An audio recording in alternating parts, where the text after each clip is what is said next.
Hey guys, so today we're going to talk about the new Mer bronzing powder that they've come out with for summer 2020. They do one pretty much every summer, I think, or at least for the past several years. They're a limited edition, and so I picked up this one at either Nordstrom or Saks. I can never remember. I think Nordstrom, actually. It sold out very quickly, and then it became available on Saks. Of course, I will link down below in my description box any of the retailers that I can find this. It seems to be kind of popping in and out of stock everywhere. But we're going to go ahead and swatch this bronzing powder. I'm going to apply it on my face. I have all of my products down. I'm ready to kind of apply bronzer, so we're going to do that. And I thought also I would compare it to the two previous years bronzing powder. I have those two, and that's pretty much when I kind of started getting into these bronzing powders from Mer. And then I thought I would also compare it to maybe some new bronzers, some old favorites, some other ones that you've seen me use quite a bit, just to kind of compare formula, compare tone, and things like that. So let's go ahead and get into the particulars. This is the box that it came in, typical Mer packaging. It is made in Italy. It is 11 grams, 0.38 ounces,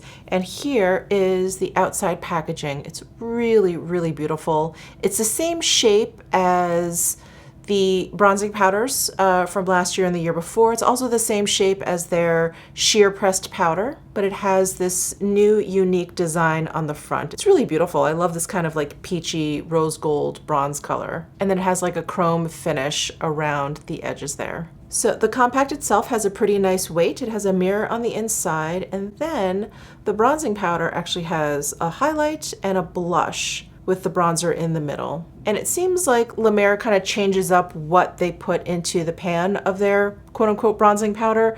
Last year it was just kind of bronzers. One had like a little bit more shimmer in it. The year before there was also a blush in there too, and then the year before that it just seemed like it was bronzers. So they seem to kind of change up what they have in the pan here. And there's also never really that much room. So unless you're very, very careful, you have a very small brush, you're probably, I don't know, my guess is that you're probably gonna use all of these products together. So what I'm gonna do on one cheek is do that. I'm just gonna swirl all the products together and just kind of brush it on the side of my cheek, just see what kind of shade and tone we get, how deep it is, because once you mix the highlight and the blush in, this bronzer is really gonna lighten up. And then on this side, I am going to very delicately use the bronzer, the blush, and the highlight separately on this cheek, just so you can get a sense of the products individually. Let's go ahead and do that. I have my foundation, my concealer, and my powder down, so I'm ready to go in with some cheek products. Oh, actually before that, let me give you some swatches. So on my arm from left to right, you'll see the highlight by itself, the bronzer by itself, the blush by itself, and then I've swirled all three of the products together, and that's the fourth swatch. The formula of this, it's not like a baked gelée or anything. It is a pressed powder, but it is very, very soft and silky. So I'm expecting this to blend very, very beautifully. So I've got my Sonia G Face Pro brush, and again, I'm just gonna kind of swirl it and tap it into all of these products. And just to show you all of the kick up in the pan, again, it's a very, very soft, silky kind of powder. I'm just gonna lightly kind of tap off any extra that I have. This also has the Mer fragrance, so just so that you're aware, and if you don't like it, you may want to stay away from this product. So I have a little bit of everything in there. I can see the blush and I can see the highlight in there, so I'm just gonna kind of sweep it all over my cheekbone here. And I probably could have stood to tap off a little bit more product, because I feel like this looks a little bit too deep for me. This also looks a lot more orangey on my skin than I feel like it does look in the pan and from when I swatched it. Definitely on the warm side, maybe because the blush and the highlight is all mixed in there. It makes it look a little bit too warm for my taste. But if you like a really warm bronzer, I think kind of all the products swirled together would appeal to you. I'm going to take a clean powder brush. I'm going to grab my Rephr P22 brush, and I'm just going to buff this out. I want to see what a lighter application of this will look like. There it is, buffed out. So it's a little bit more muted than before. I definitely like it better. I think it was just a little bit too heavy before, but it definitely has like a really warm tinge to it. Now I'm really curious to see what the products look like individually on my cheeks. So I'm gonna go ahead and start with just the bronzer. I'm just gonna blow this kick up off the pan. There was quite a bit. And I'm gonna take my Chikuhodo GSN4 brush and just go into the bronzer there. Add that to my bronzer contour areas. Yeah, all by itself, the tone is much nicer. It's a little bit more neutral. It's still on the warm side, but I think with the blush and the highlight mixed in, it made it look very, very orangey. I'm gonna take, I have two of these brushes. I'm gonna take a clean GSN4 brush and go into the blush. Actually, I think this actually may be a little bit too big. Let me find a smaller brush, like my Sunyaji Cheek Pro brush. I'm gonna use this and just grab the blush from the bottom part of this pan. Yeah, that is definitely going to be the most difficult product to pick up by itself. This blush is really pretty though. It has a lot of like frosty, kind of like highlighty qualities to it. And now I'm gonna take my clean GSN4 brush and go into the highlighter, the top part of the pan. And I feel like the highlight isn't as soft as the bronzer. I was kind of tapping and kind of brushing the brush across the pan, and I don't feel like I picked up quite as much product as easily as I did the bronzer.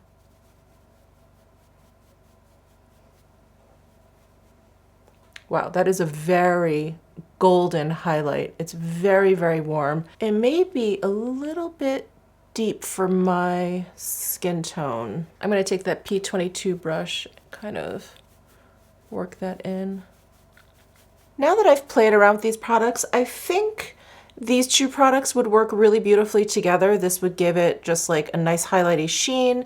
It would give it like a little bit of a golden touch. And because the bronzer is a bit softer than the highlight, you would kind of pick up more of the bronzer, which would be really nice. And then I would definitely use the blush individually. I think on the cheek where I mixed it all, it just made the bronzer just a little bit too orange. This highlight sheen is gorgeous. I'm just really kind of surprised. I just didn't expect it from this bronzing powder. Just like that La Mer highlighter that came out with the dual pan that I talked about months ago, that one was surprising too, like how much glow it had. All right, so here's the side with all of the products used together, and here is the side where they're used individually. So my first thoughts are it's going to work for my skin tone, maybe a little bit deeper, but definitely more fair. I think this would look very, very nice on you. The blush especially is very light to fair, kind of skin tone friendly, because it's such a beautiful, just like light wash of this like kind of shimmery pink. The highlight is a little bit on the warm golden side, and like I mentioned, I think it's gonna be nice if I mix it in with the bronzer a little bit. On my skin tone, I just feel like it's a little bit yellow. I mean, the reflect saves it because it's so metallic, but the tone of it is just, at least for my taste, it's just a teensy bit yellow. I'm gonna finish up the rest of my makeup and I'll come right back and we'll compare it to the previous year's La Mer bronzing powders and also some other bronzers that I have in my collection. All right, finished up my look. I will leave in the description box everything I have on my face if you're interested, and let's get to comparing. So first let's compare it to last year's bronzer. That is this one, and this one pretty much has bronzers all the way through. At the bottom of the pan, but at the top of the screen, you'll see like a shimmery kind of powder in this one. It could be a blush, but it really has just such a warm, deep kind of bronzy tinge to it that I consider this whole thing a bronzer, as opposed to this one, which has, you know, highlighter, bronzer, and blush. In terms of formula, I would say this entire pan is very similar to the bronzer in this one. It was very, very soft. If you guys have this one, it was very soft and kind of silky and smooth. That's just like the bronzer section in this year's version. And then here it is with the 2018 version. This is definitely my least favorite because it was all swirled in there. It was really impossible to use any of the products separately. And I don't know if you can tell, but in the pan, like the blush and the highlight is raised up a little bit higher than the bronzer. You never picked up enough of the bronzer. I ended up having to swirl my brush in the whole pan and then really kind of go into the bronzer areas to kind of get it to be bronzy. I didn't hate this product, but I just thought that the design of the pan was a little bit more visual appealing than practical. And in terms of tone, and I'm just going to talk about the bronzers here. The bronzer in the 2018 version is much, much lighter. So I'm just going to set this aside. But last year's bronzer, because there's like 3 different ones basically, the bronzer in this year's is very, very close to the darker, deeper shade in last year. So I'm going to compare those two. So that's like this bronzer here, like the middle one basically, and I'm going to compare it to the bronzer in here. Okay, here are the 2 bronzers. So this is from 2019 and this is 2020. So I think the 2021 is just a little bit deeper, but you can see that they have like a very similar finish.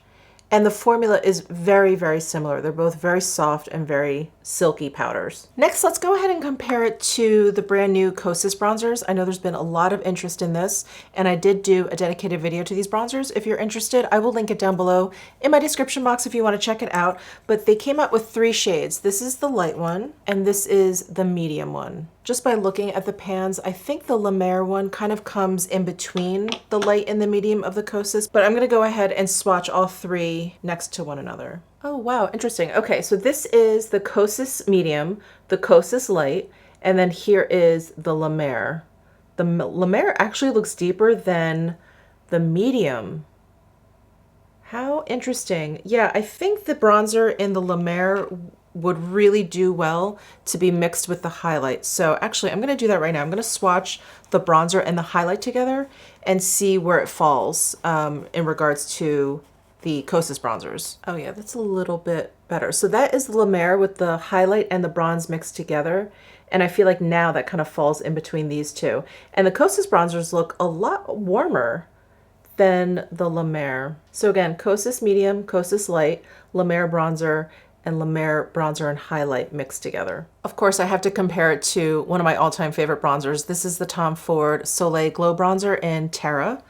So let's just hold them next to one another. So the Tom Ford definitely looks a little bit lighter and more neutral than the Le Mer, but let's go ahead and swatch them. So there is the Tom Ford and there is the Le Mer. The Tom Ford is much, much more neutral. Almost looks gray next to the Le Mer bronzer. Let's see what it looks like swatched next to the Chanel Le Beige Healthy Glow Illuminating Powder in Sunset.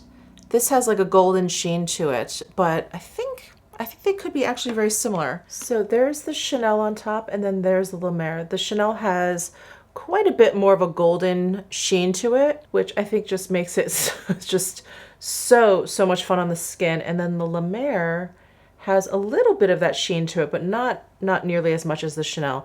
I do think the tones are very, very similar. Next, let's compare it to the Sisley Sun Glow Bronzing Gel Powder. This one is one of my all-time favorite bronzers, and I just haven't used it in a while. I definitely have to resurrect this one. But let's swatch these 2 next to one another. The Sisley has a much higher like sheen to it, much brighter sheen to it, and this is the Le Mer. The Sisley looks a little bit deeper and it has a little bit more of like a peachy warmth to it versus the Le Mer. That Sisley is gorgeous. I'm leaving this out on my vanity right now. All right, and the last 2 I want to compare it to are the 2 real bronzers from Chantecaille, which came out last summer. They were limited edition. I think some of them are still around, but anyway, I thought it would be fun just to compare them nonetheless. So this one is Sirena. This was the lighter, warmer version of the bronzer, and Goa is the one that I actually prefer. It's a little bit deeper, but it's also more neutral. It has like a red undertone versus more of like an orangey undertone. All right, here is Sirena, Goa from Chantecaille, and then this is the Le Mer. I think both of these are less warm than the Le Mer. Even the Sirena is a little bit more neutral than the Le Mer. I think the sheen of these 3 are the most similar. All 3 have this like very kind of creamy, emollient sheen to them versus like a shimmer or a glitter. All right, well that was a lot of fun. I feel like that was really eye-opening in terms of a lot of my bronzers. I like always have like a mental image of them, and then when I actually swatch them out, they kind of prove me wrong. So comment down below with any questions that you may have. Give this video a thumbs up if you enjoyed it, subscribe down below if you haven't already, and I'll see you in my next video.